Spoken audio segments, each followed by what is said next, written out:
Welcome Classic Rock fans. Well, my 50th anniversary edition of George Harrison's All Things Must Pass has finally arrived in the post. I thought it might make an interesting video to compare the two mixes, the 30th anniversary edition with the new 50th anniversary edition. Of course, you get a lot more swag with this, you know, get a poster and other bits. It's a nicer set, there's no doubt about that. As a general comment, I would have to say that for this one, the tracks sound more organic, less affected, if that makes any sense. I'll talk about some of the individual tracks as I go through them. I made some notes. I haven't gone through all the tracks, so I'll be honest with you. I'd Have You Anytime is much more emphasis on the bass. It doesn't sound as roomy as the 30th anniversary mix, and his voice sounds more natural. I mean, what they've done with the 50th anniversary edition is they've really brought forward Harrison's voice in the mix, and you can hear a lot of the nuances and inflections as he sings these songs. I mean, he's not really got what I would call a powerful voice anyway, and it's nice that you can hear all these little inflections. He doesn't really belt them out in the way McCartney does. There doesn't seem to be as much reverb as well, or I have to say the reverb is generally dampened down. With My Sweet Lord, we had those big booming guitars. Of course, I really love that sound of that mix.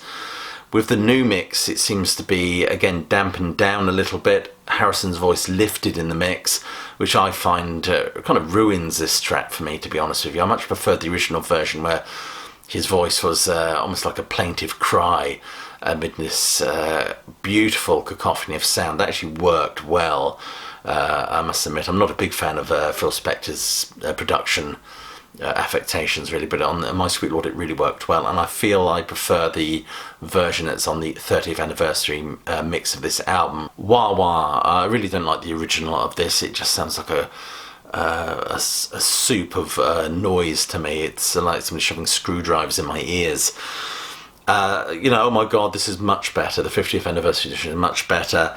His vocals this is pretty much a motif for this video. His vocals have been emphasised and brought forward in the mix. It sounds a lot warmer, and those Spectre-ish production affectations have been not stripped away. I'd love to hear a naked version of this album, but they've just been lowered, dampened down a bit in the mix here. I prefer this version of the song. Isn't It a Pity has a much more stripped back feel for the 50th anniversary edition.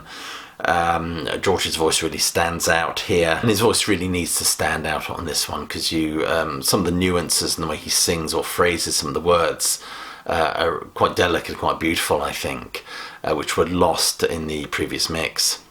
What Is Life was a huge sound and cacophony of drums. This feels, the 50th anniversary edition feels like it's been stripped back and taken to pieces and reassembled, if that makes sense. It's his voice is not as swamped.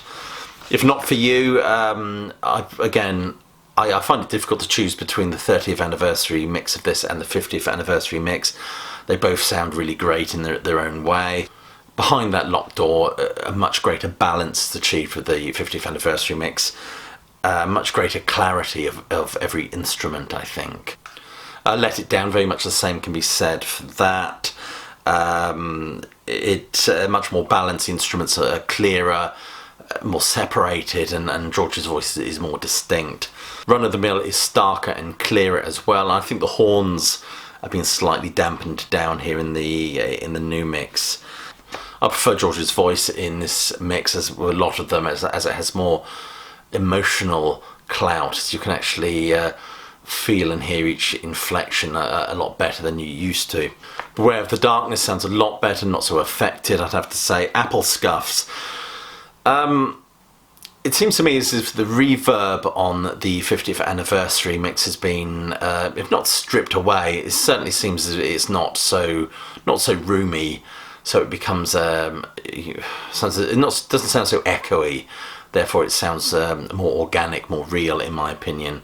The Ballad of Frankie Crisp has a much more intimate feel to it in the 50th anniversary edition.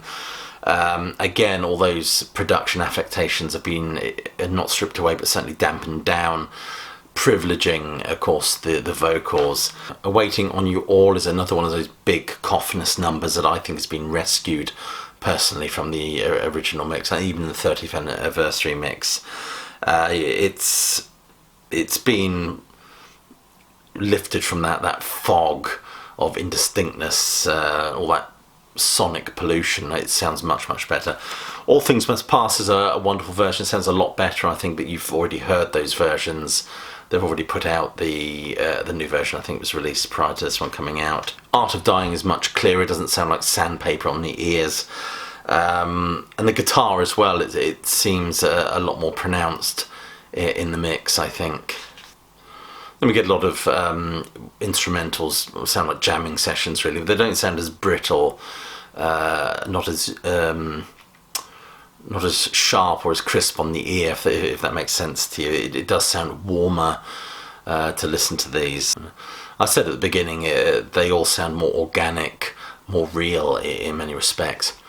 Overall, I have to say this is a much better mix. It's a much better package overall as well. I've not listened to the outtakes and jams yet. That might be interesting. But I think what I'll do with the version on my MP3 player, I will keep this version on there, but I will supplement My Sweet Lord on here for My Sweet Lord on this version. But definitely the big Phil Spector numbers that I think very much marred the original have been uncluttered, shall we say, and I think sound a lot better. Is this worth buying? I'd have to say yes. I bought the almost Skinflint's version. I didn't buy the very basic one. This is the 3 CD with poster and everything. I didn't get the big one, the Dog's Bollocks version, so to speak. But I will be keeping my 30th anniversary mix, as they go quite nicely together on the shelf. Anyway, I'd love to know what your opinion of these two mixes are. I really would. That's my personal feel on it. I think the 50th anniversary mix is much better. Anyway, you've been watching a video by Classic Album Review. Hope you're all well and staying safe, and more importantly that you keep listening.